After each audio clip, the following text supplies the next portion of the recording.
Hello, everyone, and welcome back to On the Curbs IndyCar Edition. I am your host, Nate Woods, and I am joined once again by my co-host, Mr. Thiemo Albers-Daly. Thiemo, how we doing? I'm trying to remember the last time I was this kind of eagerly anticipating a race of any kind, never mind the Indy 500. We're in for something, aren't we? How are you? Well, being here live in Indianapolis, this is a great time to be here, even if it is raining out. But yeah, I mean, this past week, we did it. We just did an episode a week ago And about so much has happened since Barber, and it seems like, oh well, we'll just get another little quick episode in for qualifying and practice. And I don't think that's quite the case. I think we've had quite a bit that's happened in the last week. we were discussing, well, we'll get a nice 20 minutes, half an hour in. That should cover everything, right? And I think we're being optimistic if we'll get that short episode in today. Yeah, we definitely had an interesting weekend here in Indianapolis. I was out at the track all day Saturday, got out there just in time for qualifying to start. Well, actually, we got out there and they were still running the last practice the day before Hmm. qualifying, and spent the rest of the day out there. And uh, it was uh, it was a fun day, but I think Sunday was the best day, maybe. I think the entire week built itself up really nicely to the Sunday. I mean, it's it's rare for me to watch practice sessions anyway, no matter what the sport is. Um, but and obviously live is easier for you than it is for me on that one, which is the time difference. But props to IndyCar and Fox. They have some brilliant highlights packages. If one of the channels doesn't have it, the other one does, and I like that at least Yeah, one of them has something. So if you wanted to really dive into it, you could have your 5 minutes or you could have your 40 minutes, and either way you're sorted. And it just kept building, building, building quite nicely, and you could feel the chemistry between the commentators as well, both down in pit lane and in the commentary booth, how excited they are, and it gets under your skin, and you can't help but build over the course of it, and then when you get to Sunday, it just kind of knocks the proverbial roof off. And if that's where we're starting this week, I don't know where we're getting to by the time we actually get to Sunday and the race. well, I tell you, speaking of coverage and commentators, I honestly I have to say I've kind of missed not having Jack Harvey in the broadcast booth. He made a little He's cameo, I think, in one of the sessions, but yes, the rest of the time, yeah, he was a bit busy. yeah, but yeah, I felt a little empty without him.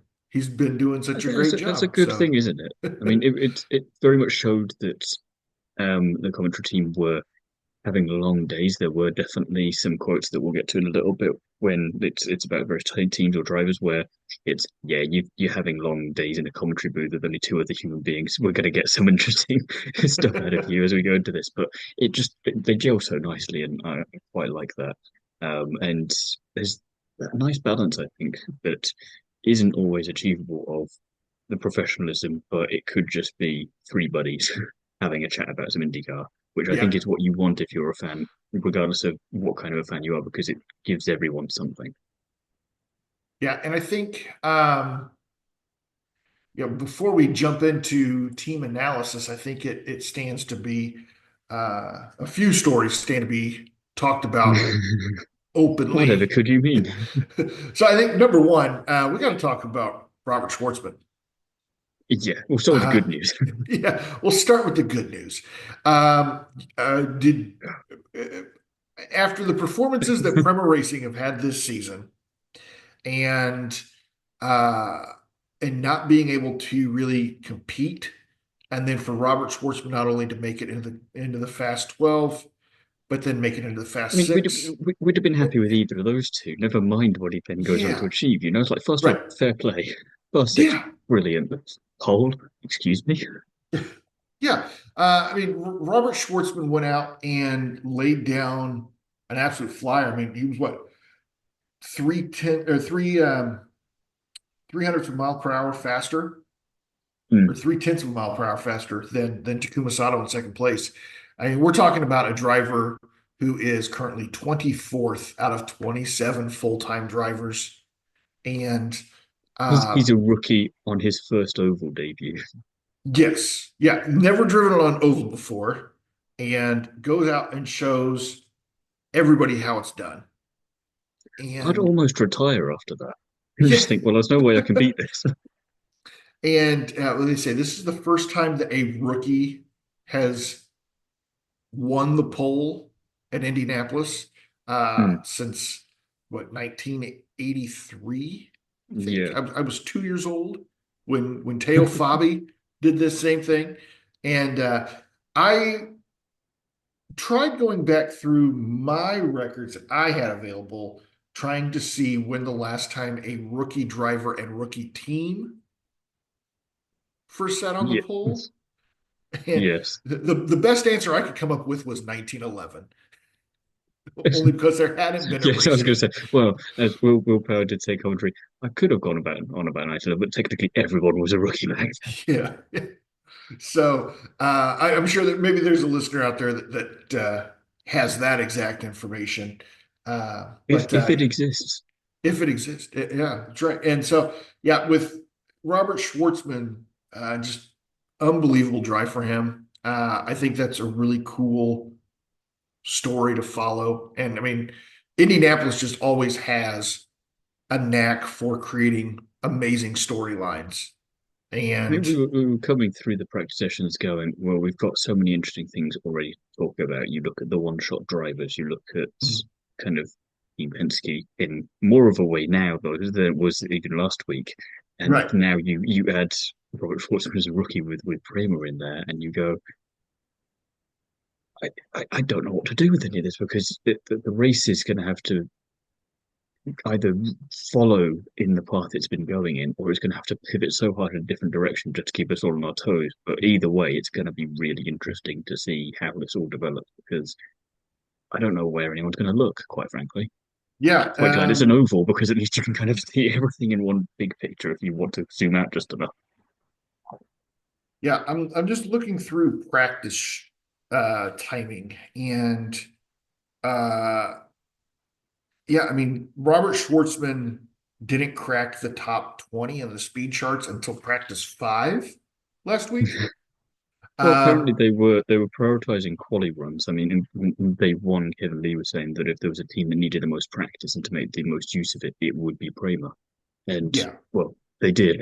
And I think race pace might be where they suffer slightly, but at the same time, you'd still rather have a slightly worse race pace, but start from P1 than yeah, screw your qualifying up, start from the back or pretty close to it and not be able to work your way forward. You'd rather have damage limitation than trying to capitalize on what you hope is going to be some mess at some point that you don't want to get involved in. So, in terms of a strategy for a rookie in a rookie team, probably the best one they could have gone with, in my opinion.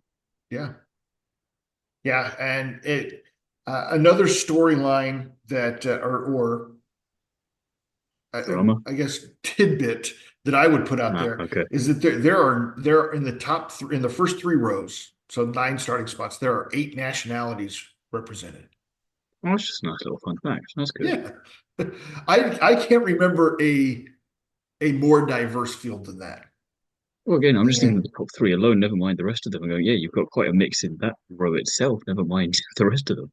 yeah, yeah. So yeah, the rest of the front row, Takuma Sato, former winner, two-time winner, starting It's, second, I, and I just love the contrast of Schwartzman, yeah, this rookie, and yeah, Kumasato in his mid yeah, 40s for a yeah. one-off race, and just comes and he goes, I nearly had that, and this kid that no one else thought was going to do it. Of all the people gets me, he's like, fair play, I can't do anything about Yeah, that.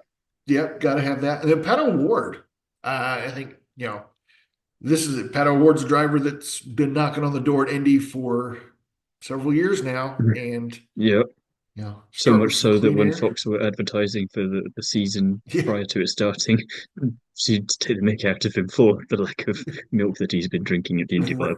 500.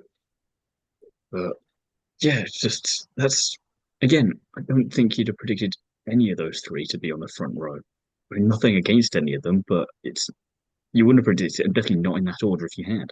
Not who I would have pegged for sure. Maybe I could. I might have been able to guess Pat O'Ward, but But yeah, but you wouldn't have said. But also, he's going to get beaten by Jimmy Sato and Robert yeah, Schwartzman.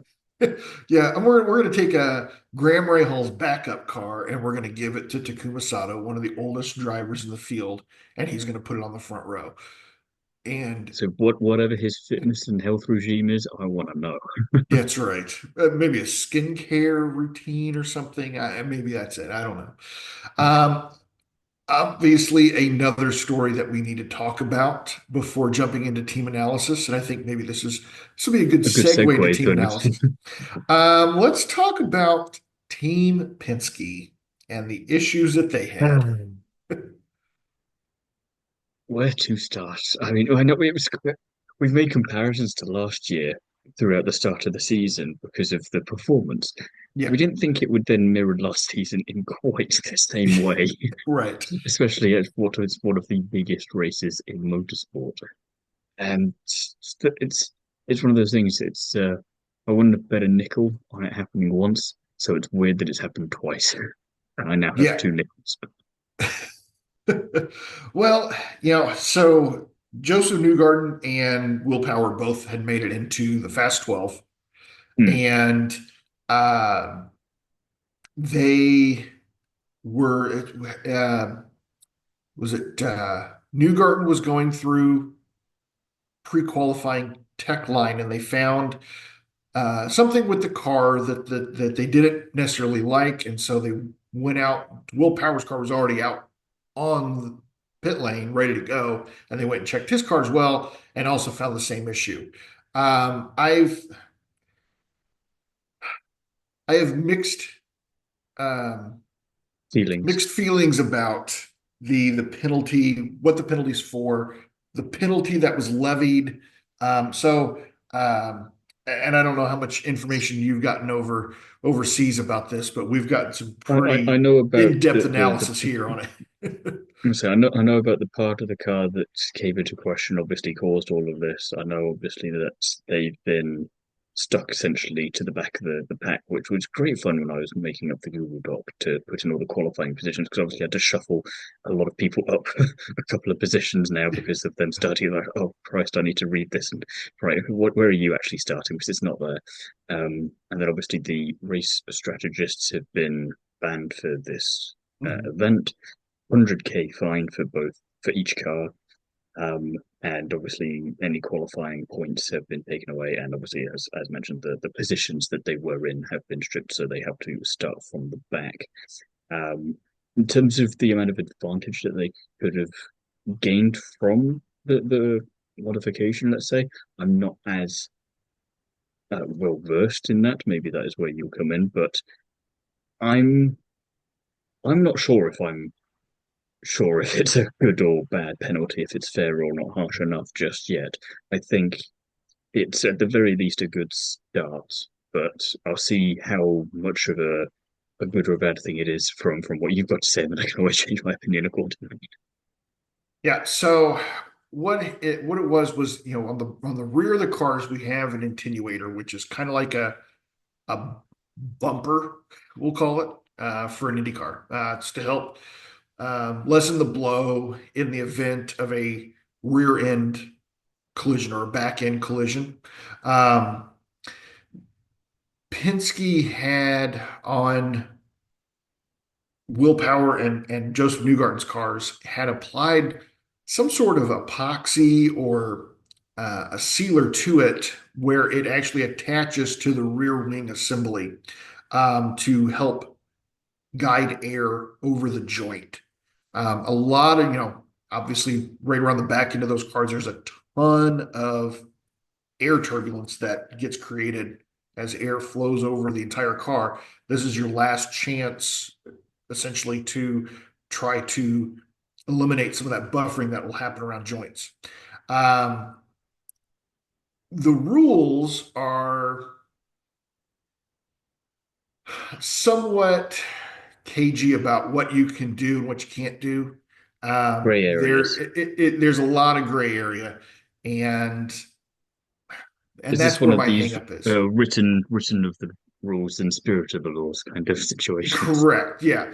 They were in violation of Rule 14.7.8.16, which is It's somewhere in this Mouthful. great big binder of papers that I have for the rule books for this year. And, um, it We knew that would come in handy basically at some said, point. basically says that um, the attenuator is a part of the car that you cannot make. It's a uh, part of the car you can't make any adjustments to. You can't make any modifications to it. It has to be used as supplied by IndyCar. Um, for me, there's question on whether or not it's being used the way that it's supposed to be used, which honestly I think that it is. Um, and they've just been able to find a way to make that part a little better. It's still Mm. serving its purpose. Um, so yeah, honestly, I think the It's punishment, one of those things whenever it's in that grey area, I can understand the annoyance, but also if you're one of the other drivers or the teams taking issue with it, it's a little bit like any other time we've had anything like this in any other motorsport series. Are you annoyed at it, or are you just annoyed that you didn't think of it? correct. Yeah, exactly. And Scott McLaughlin kind of skated around this because he wrecked his car in Could have practice thought that Sunday would be a morning. Yeah, benefit. and uh, ended up they did inspect the wreck, the damage, and determined that he actually did not have this modification to his car, so he was able to keep I do love his. that considering the damage to his car, they were able to determine that. Yes, yeah.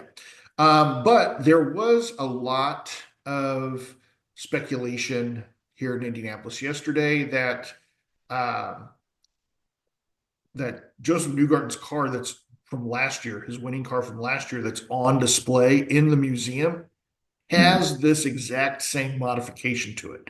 So you can actually see it in the museum on last year's car. Marshall What were the Pruitt rules had last year? Yeah, Marshall Pruitt had a really great video that he took yesterday from inside the museum, showing an up close video of this modification. I think that the other teams are rightfully upset though that Mm. the guy that owns Penske, Roger Penske, and Mm. also owns the track and basically owns IndyCar at this point. And that is a That's tough more pill of to a grey area, swallow. but also gets a bit more of a black and white situation as well. Exactly. And so it's I get that there needed to be some kind of penalty. I think the penalty Mm. might have been a little harsh, but then on the other hand, Tim Cindric is here in IndyCar with Joseph Newgarden Willpower because uh, he was kind of shady that he left NASCAR. Um, but I think it was more like when Michael Jordan left basketball to play baseball for 2 seasons because he had a suspension from basketball. So I think that's why we have Tim Cindric here is because he had skirted the line between gray area and rule infraction in NASCAR enough to Mm. where um, he was not allowed there anymore. So um, It'll be very interesting to see how annoyed people are following the race because what I would sort of find amusing in a neutral's perspective would be that people were already annoyed with Newgarden last year for winning, considering how that team started the season. So, and he kind of leaned into it like, I don't mind being the villain. I've won. I don't care. I've done what I came here to yeah. do. So if they managed to do that again this year, it's kind of, how did you manage to one up yourself from last year? You did it in spectacular style, and that would be juicy. Mhm. But I think if they have a bit of a duff weekend, or they just kind of maybe they break into the top 10, but they don't get too much further than that, then I think it'll quieten down, and that'll be its own form of extra punishment as such. But it really depends on how that goes. But yeah, like you say, I think we're only going to know if we're satisfied completely with that being an appropriate penalty after Sunday. Mhm. Yeah, and it's going to be a lot of fun to watch those two drivers who we know have cars that are capable of winning the Hmm. 500. We know they have cars capable of making it to the front, starting in the And who back. traditionally don't. Yeah, I'm going to say traditionally don't qualify that well anyway. Yeah, And then the one time and they look set to, and oh no, no, we can't possibly be having that. You get the bag. yeah, and I think it'll be fun to watch them on come Sunday. So, um, you know, Joseph Newgarden starting 32nd, Willpower 33rd, and Scott McLaughlin starting 10th based on merit. So, Yeah, I mean, good for Scott McLaughlin because he's going to be happy that he doesn't have to worry about a couple of drivers for at least a couple of laps, depending on what happens. But yeah, there's never a dull moment with Team Penske, is there? I mean, there's going to be there's going to be a part of this conversation post the race, but for now, I think it's just kind of another head scratching moment, and Team Penske just out Team Penske themselves. It's I don't want to make an Alpine F1 comparison in terms of they just seem to be able to get more French with every Grand Prix weekend we have, but they're giving it a good go. yeah, it's they definitely are enjoying the drama. I feel like the last couple seasons puts It more was a, eyes on them, I guess. So. it was a better time for Aaron McLaren though, who I think overall can't be too dissatisfied with it. I mean, you've got Award, as we mentioned, starting in third. You've got Lundgaard in eighth and Nolan Teagle, okay, 24th, but it's the Indy 500. Don't think that's too bad for him, to be perfectly honest. So I think darn good overall, no? Yeah, I think that we talked about Paddle Ward. I like his chances on Sunday. I think Now you've said it now. this could possibly be his year. He's not my driver. He's not my pick to win, but Is I Pato Award think your IndyCar version of Ferrari? This is going to be the year. yeah. Christian Lundgaard, actually a little surprising for me with the Good or qualifying bad? in eighth. Good. Okay, what Um, can I I, say? I I thought maybe he'd be a little bit further back. I honestly thought that he was going to be out qualified by Kyle Larson, um, driving a McLaren. So and Siegel after last year crashing on bump day to finish it out and not making the field. I think this is a good start for being a now true rookie at the Indianapolis 500. He also provided a brilliant quote on the third day of practice, which I don't know if you saw. Rasmussen kind of sped past him in a bit of the track where you don't really get too much overtaking, I don't think. And comes on the race and goes, Rasmus is such an effing idiot. He's on the mega shit list. He's already on the list of idiots, but there's too many of them, and he's like above everyone else. I just the laughter in the commentary booth and just the fact that there wasn't any bleeping, there wasn't any kind of that sort of thing. It was just airing it as was, and oh, it was just great because it's practice day three and we're already getting tempers high. um, Andretti Global, Colton Herta gave us a little bit of drama on the first day of qualifying. Yeah, I mean it's a good crash. If you're going to crash, do it Yeah, properly. And he definitely did it properly, and I yeah. think it was again. We had a few crashes over the entire week, but I think his was particularly interesting when you saw from inside the cockpit, looking at him, the sparks that were coming off Mhm. the halo and possibly the helmet at points it looked like, and just the scraping. It just went like he's it points for effort on the crashing there. He's did a damn good job, but when you then there's obviously qualifying in 27th. You don't hold that too much against him because understandable. Yeah, I have to go out in a backup car that's prepared that day and essentially go out without any time on that car and get out of your mind that, oh, this is where I just had a really bad accident 5 hours ago Yeah. and be And, able to and go I've got up. to go quicker, if anything, than I was Yes. going then. Yeah. Yeah. Kyle Kirkwood, surprising that he only qualified 23rd. Yeah, I was a Um, bit disappointed with him there. I'm really hoping he didn't peak in Long Beach. Ever since then, it's not yeah. been the best time of it for him. Yeah, being the only driver that has been able to best Alex Palou this season, and Hmm. starting mid pack. So, but Marcus Ericsson qualified ninth, and part of that hands across the world front three rows that we have. Yes, yes. Much better than. was maybe expecting, but also I don't know if I'm still thinking it was lacking, but I think it's just I know what he's capable of Yeah. in IndyCar. So it's kind of like ninth, good, but come on. And and So, but and, and maybe this is maybe time for him to get a little vindication after his win. And his win was one that was definitely clouded in some controversy. But maybe he can go out and get a second win. I'll say that's the thing. After last weekend, with this qualifying, with some of the qualifying that we had in Imola and F1, I very much don't mind if you. I mind less if you qualify badly, if you can turn it around on the Sunday, because I go, you know what, yeah, Saturday or Saturday and Sunday in this case, if that goes terrible, fine, but it's not the end of the road. If you could, anything can happen on the Sunday, and this is a race where really anything can happen. I mean, if this is how we're doing qualifying, then Christ, Yeah. quite frankly. So yeah, Ericsson is in a good starting position. He's not too near the front, but not too far back. He can keep an eye on things and hopefully make some good progress through the field there. But yeah, it's again an interesting situation where if you'd asked me prior to the weekend which one of the Andretti Global drivers would be leading the pack for the three of them, I don't think I would have said Marcus Ericsson, you know. Yeah, I wouldn't have either. And but I'm glad that we have that. It's a nice surprise, as we're saying. We've It, got a it, lot it of is a nice good surprises surprise, this yeah. weekend. Yeah. Another nice surprise was Chip Ganassi Racing.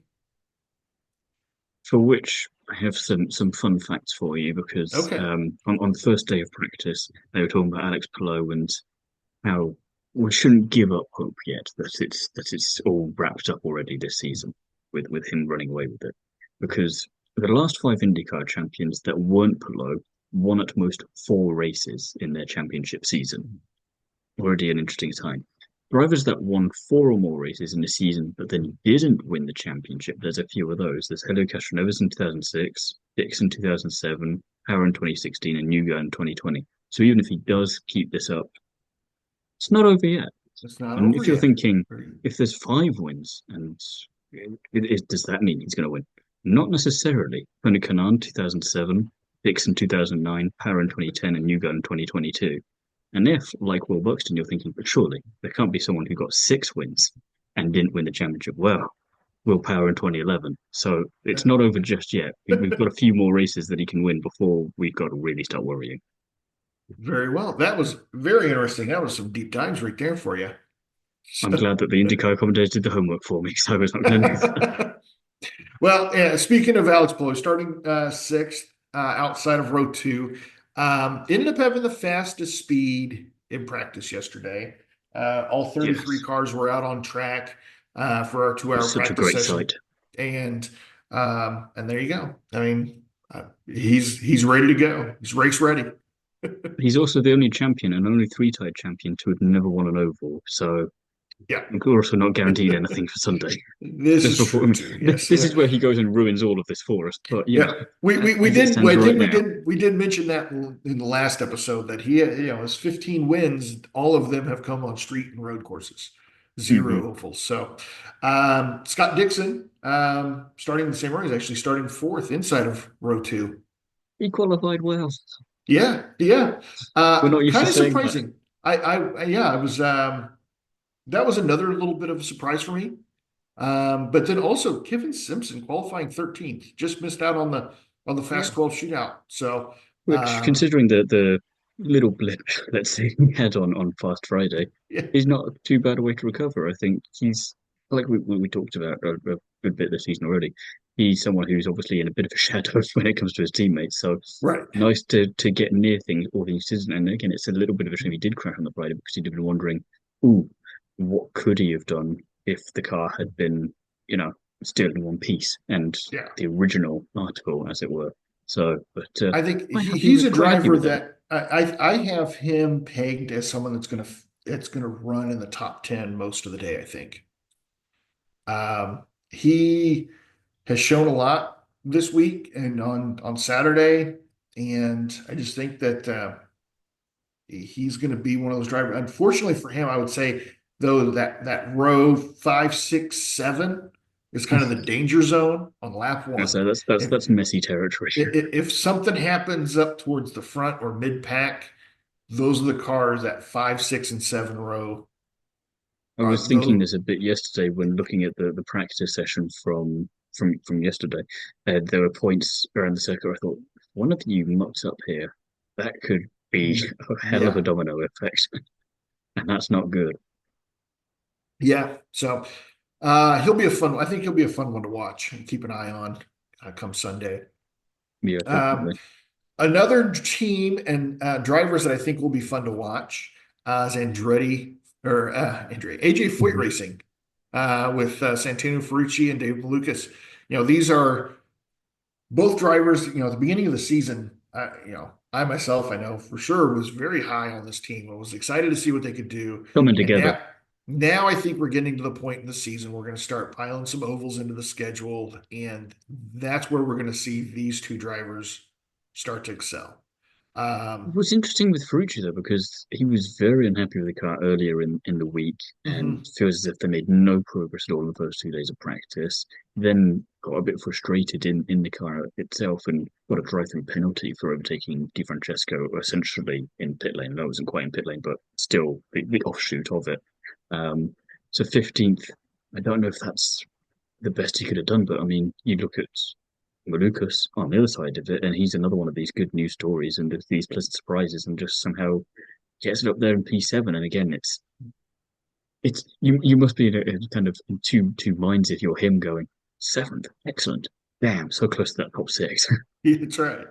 Yeah. And that'll be another team that I think will be fun to watch on Sunday. Again, though, Rucci kind of in that scary point.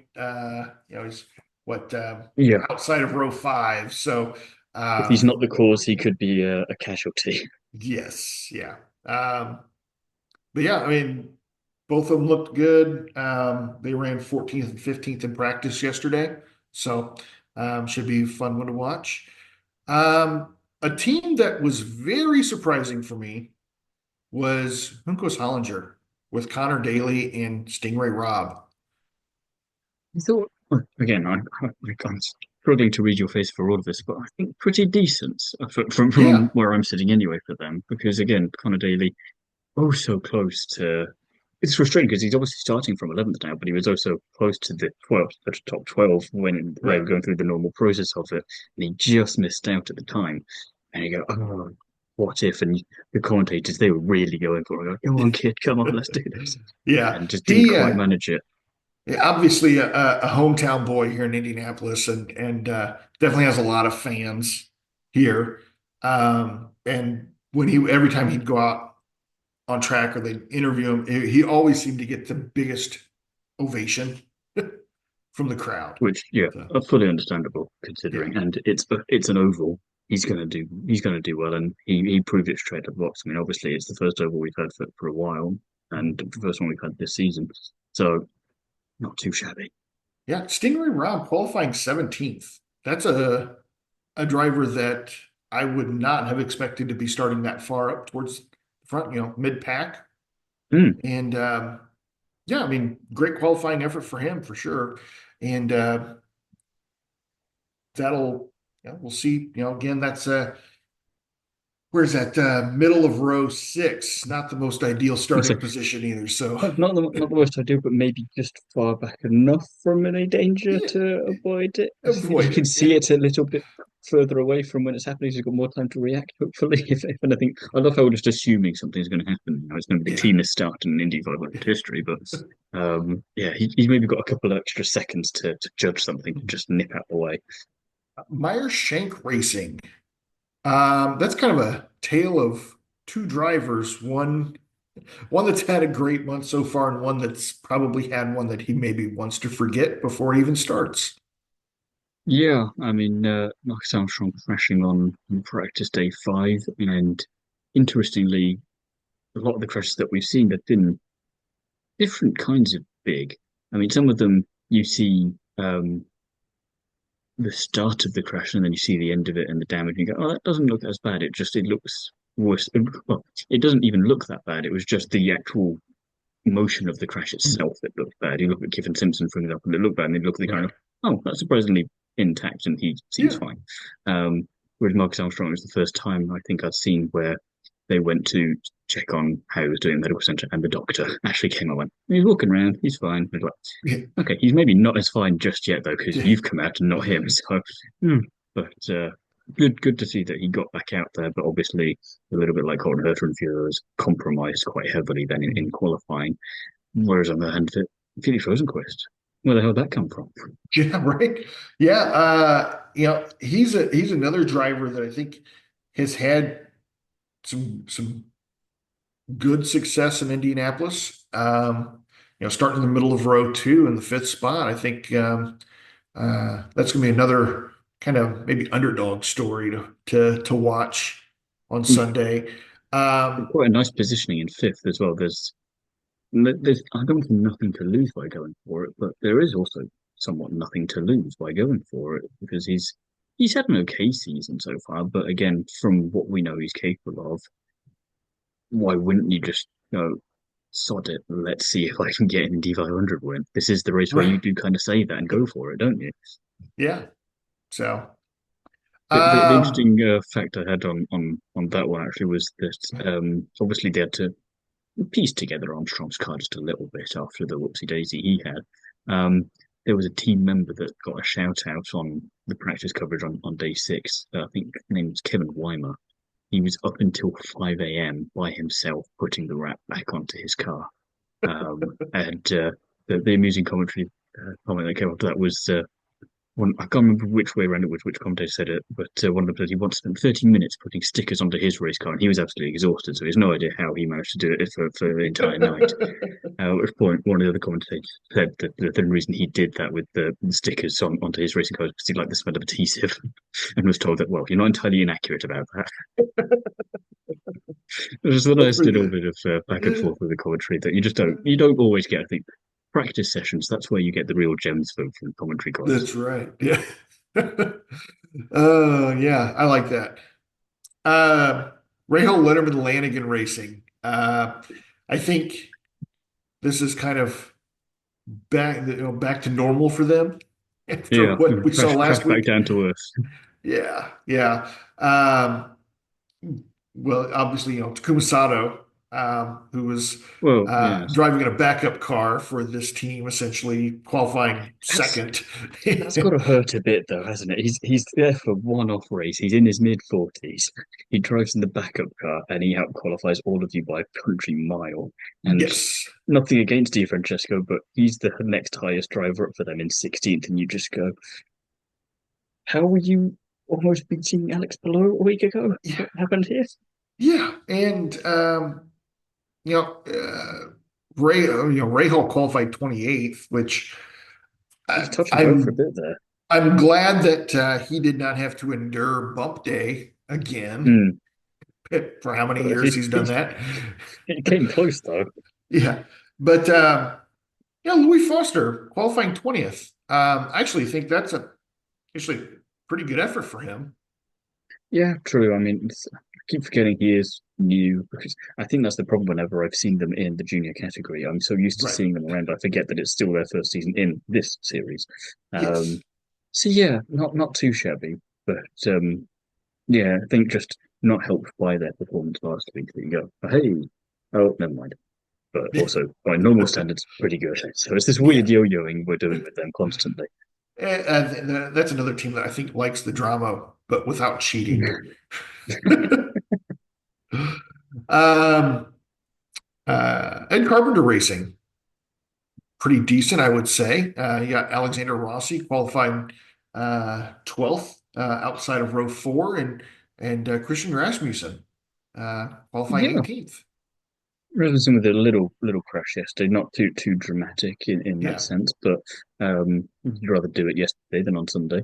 Hmm. And Rossi, yeah, P12, I think sort of the majority that we could have been expecting from him, considering he keep putting that car in places we're not really expecting it to be anyway.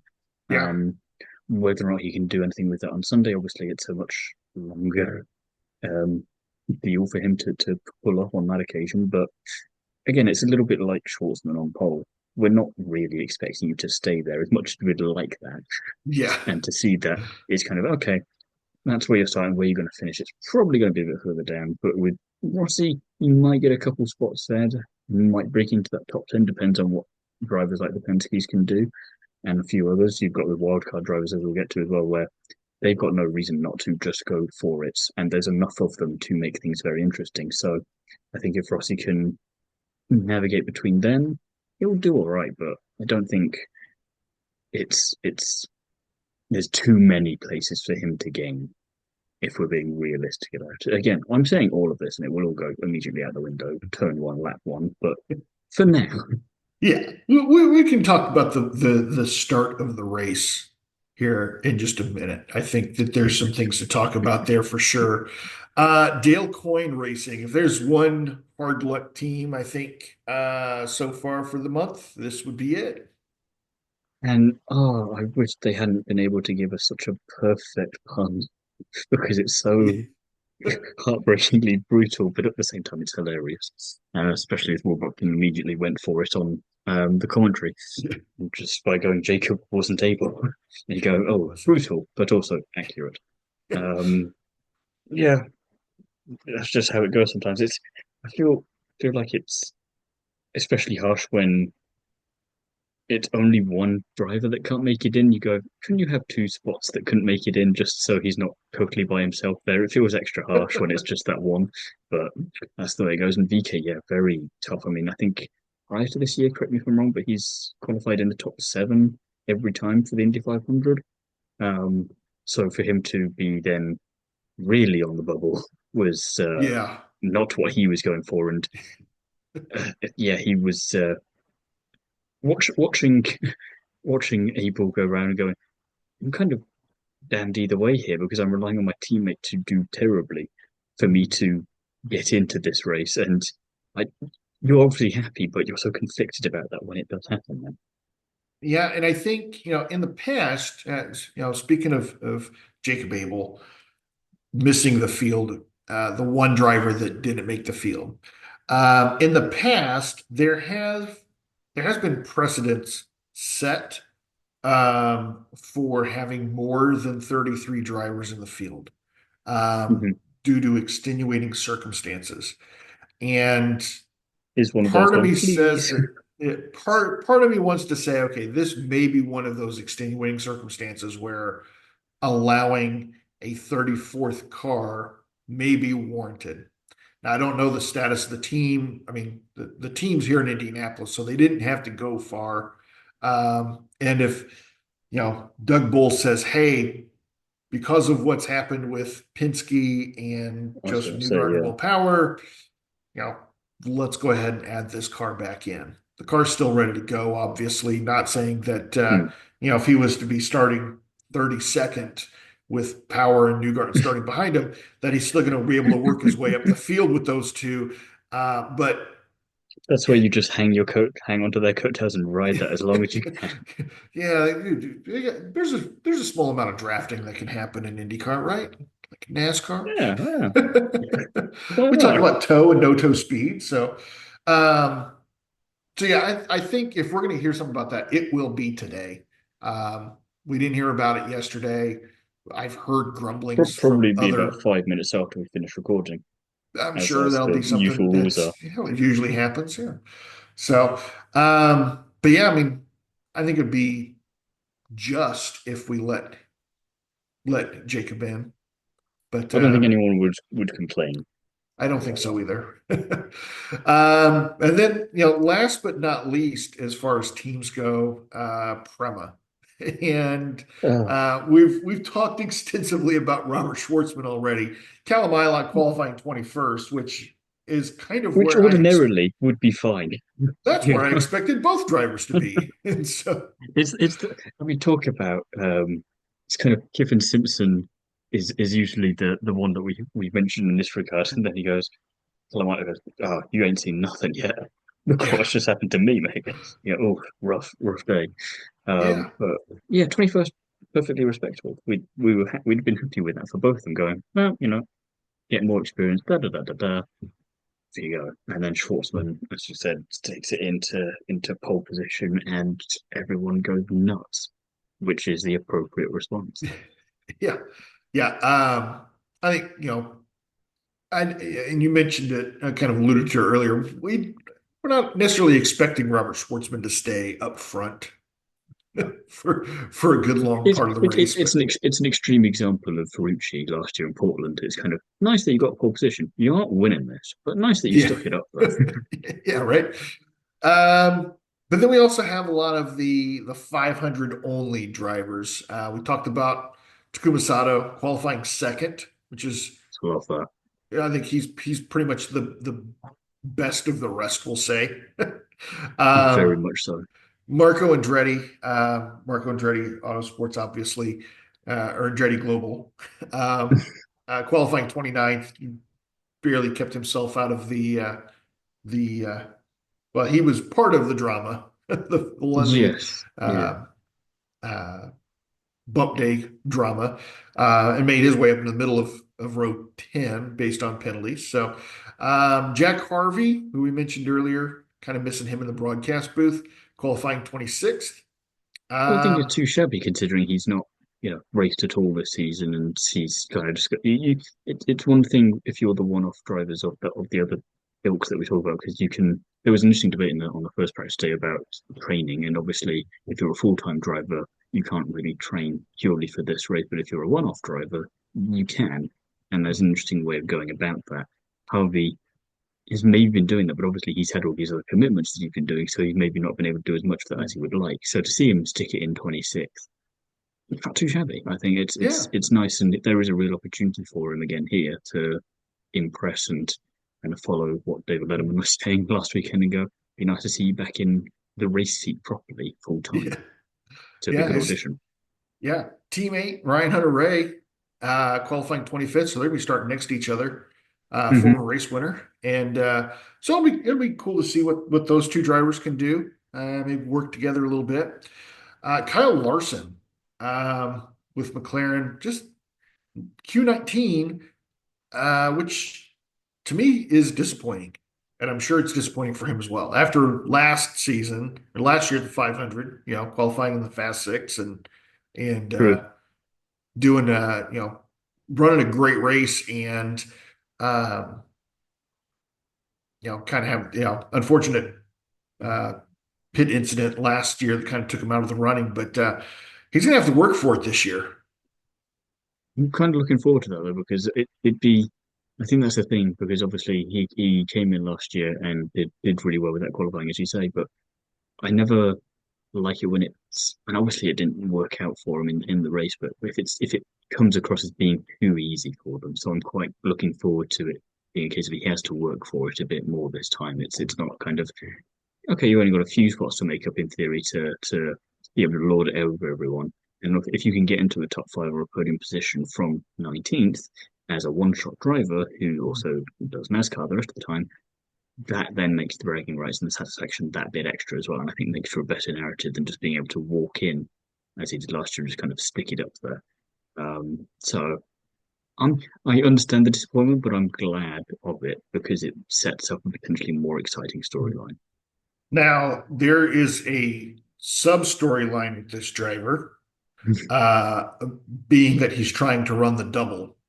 And Yes, the double is, you run the 500 miles in Indianapolis, and then you immediately after the race, you run. know, run to a helicopter, takes you to the airport, and you fly directly to Charlotte for the NASCAR Coke 600 and run another 600 miles that night.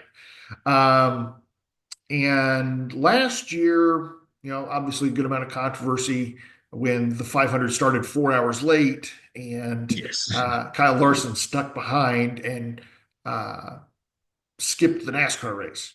And there was a good amount of um, people in the NASCAR side of things that were very upset with Kyle Larson for doing that. Um, this I year, think I could he's, understand that more because of his qualifying position, because there's more potential. Whereas if that yeah, happened again this year, which you may be alluding to, there's less of an argument from his side to stay because he's in 19th. yes. And so It is we are, it's Tuesday morning. It is raining here in Indianapolis currently. But the weather forecast for Sunday, um, which has been changing all week, obviously. But 40% chance of rain in the morning. High of only 64, so it's going to be a cool one.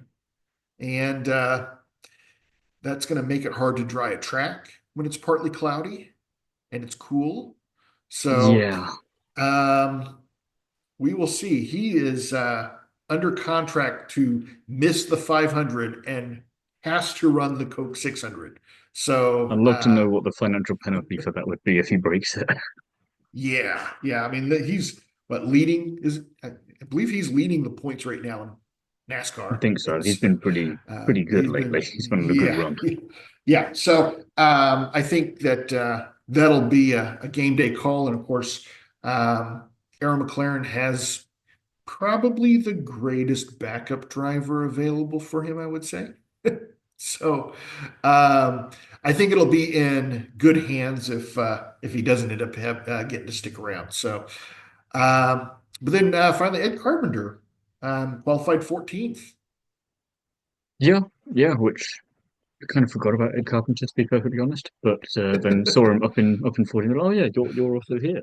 Uh, Pretty yeah, solid result. I he thought again, it's a one shot driver just coming in and you stick it in that danger zone as you call it. But it's not a bad spot to be either because it's less cars to get through, I suppose. yeah. I mean, he is a driver that knows how to go fast there, and he's a former pole sitter for the 500, and I think he'll be another fun one to watch. Definitely has um, a top 10 car, I think, available for him. So be fun to I think your watch. eyes did glaze over possibly Castro Neves. I don't think we mentioned him in Oh, Castagnova, 22nd. yeah, of course. Castagnova is going for his fifth win in the Indianapolis 500. Just that I was small just storyline there. Yeah, just a little bit. Yeah. All these other storylines kind of clouding it over. Yeah, qualifying 22nd, Meyer Shank again. And yeah, I think it's inside of row eight. That's a little far back, but drivers have won Stranger from things have further happened. back. Yeah, Yeah. drivers have won from further back. So he'll be a fun one to watch. Yesterday, he was the second fastest on the speed chart behind Alex Palou. So uh, It'd be typical if Alex Palou is somehow leading and it's one of these one-shot drivers that manages to beat him. Going, well, that doesn't help for the rest of the year, does it? yeah. Do you come back and And, do this for the rest of the year? I think it stands to mention some names that were in the top 10 in yesterday's practice session. Takuma Sato, who's starting second, Hmm. had the third fastest speed. Jack Harvey, who we've talked about, was fourth fastest. Ryan Hunter-Reay was the fifth fastest, and Nolan Siegel was the sixth fastest. Very, very interesting.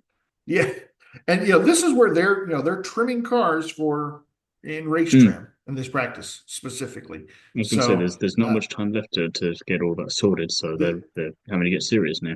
yeah, this is going to be how this is going to be indicative to how cars are going to be running on race day. Will Power and Joseph Newgarden, seventh and eighth fastest. They're going to be on a Uh, mission. Christian Rasmussen was ninth fastest. Connor Daly was 10th fastest. So, of course, we mentioned Alex Palou was the fastest of the day yesterday. So, It's a um, boring story, though. We don't need to go into Alex Palou again. yeah, it's Alex Palou show. He's gonna go out and, of course, starting sixth. He's got the fastest speed on trim day. So, yeah. So, But hot, not, and hard luck. yes, Who's your hot driver? it's too obvious to be Robert Schwartzman, and I was going to go for another driver, but I thought you might choose him, so I've gone for Takuma Sato just because he's been around for so long, and it's just so nice to see that he's still got it. And I just can't wait. I hope he gets to. I hope there's no kind of technical gremlins or any nonsense that takes him out of the race on Sunday. I hope we get to, even if he doesn't finish high up, I hope we just get to see him run the full thing because it's just you don't get to see Takuma Sato very often. It's nice. You got to appreciate it. So he's starting in second. It's insane. Yeah. For me, Hot driver, had a great weekend. And I'm looking at practice speeds from yesterday to try to decide who I'm going to pick. There's several that I'm looking at. Um, I'm gonna have to go with the hometown boy and go with Connor Daly.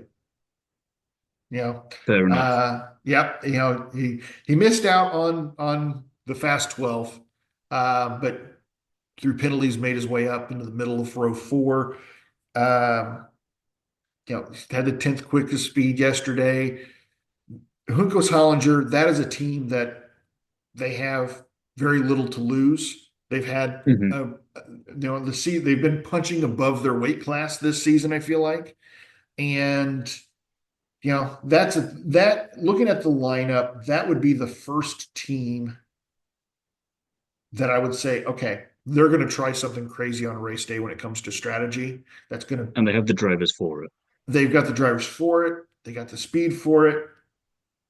That could be a fun one. That's who I'm going with as my hot driver. I'll put my flag in it now. That's who I'm going to pick to win the 500. Oh, he's going bold with this call straight I'm away. going Okay, bold we're with it. loving this. Yeah, yeah. I will put my flag in that. That's who I'm picking. I hope I We'll didn't have to just think jinx about him. that to see if I can think of someone for the end of this. We'll get through the two categories, and I was thinking about who am I gonna curse Yeah. for this. Not hot. I think we're probably picking the same. Yeah, yeah. It's got to be Team Penske, Team hasn't it? Penske. Team Penske. Yeah. Um, you have two drivers, you get all three drivers into the fast 12, and you're thinking, Hmm. okay, maybe we'll have a repeat of last year where it's a Penske lockout Yeah.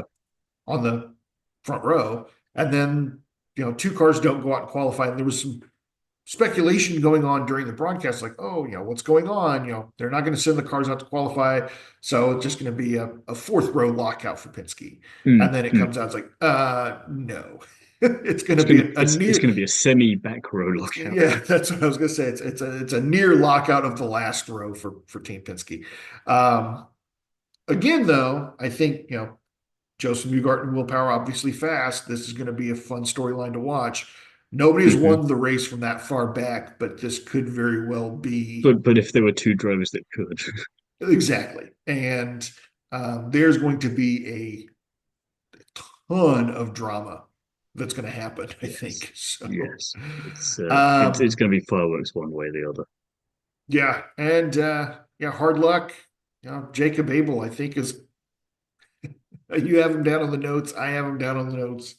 I think that's You get about a as hard point of luck as you can agreement. get. Yeah. Yeah. Um, Saying that before we do finish, I think if you're going for are you going for Connor Daly or Stingray Rossi for winning the Indy 500? You say, or are you just going for the team and you just cover yourself off that way?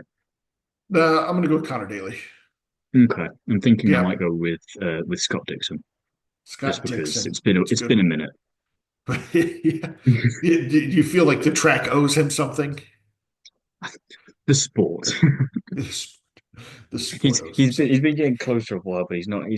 It feels like a good while since we've seen him properly up at the sharp end. And I think when you are that caliber of driver, it's nice to show everyone that you still got it every once in a while. He's kind of You, he's Hamilton at Ferrari. He's Alonso kind of popping back up every now and going, I'm still here, by the way. yeah. You almost have to start looking at comparisons for Scott Dixon. Maybe he is a Mario Andretti, you Hmm. know, Yes, has, and you're going that far back. I'm going that far back. Wins the 500 and then spends the rest of his career trying to chase that win again. You know, how long is he going to have to wait to get that next win here, if it ever does But come? about as long as Alonso's waited between Grand Prix victories, I Yeah, it's think. true. Yeah, yeah, that's true. Yeah. So, but Imagine yeah, those I both think happens next weekend. Alonso wins in Monaco and Scott Dixon wins the Indy 500. Wouldn't that be something? that would be. I think Kyle Larson goes on There's to my win bold the Coke prediction. 600. Yeah. So, yeah. So for the race, you're going with Scott Dixon. I'm going with Yeah. Connor Daly. Now, if I had to have a backup, I would say probably I think we're wrong. No, I'm going to go Pato Award. Okay. I'll go with Pato Takuma Award's going to be my Sato then. backup. That's a good one. I could be on board with that as well.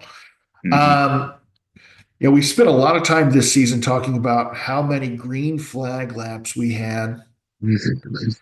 And now I think we're to the race where, you know,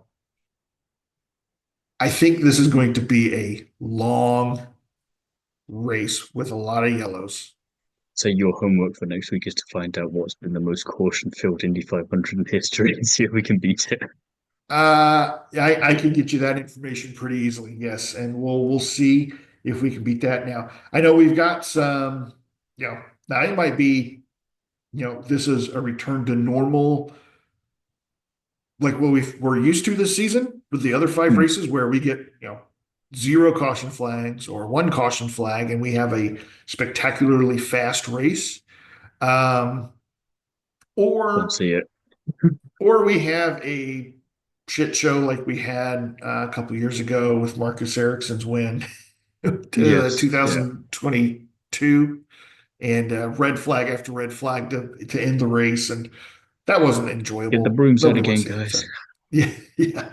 So we'll see, and we'll be back next week to review and recap the 109th Indianapolis 500. I'll be there in person, taking my daughter for the first time, and looking forward to it. So Thiemo, we'll keep track of all the happenings this week and next weekend, and we'll be back. Can't wait.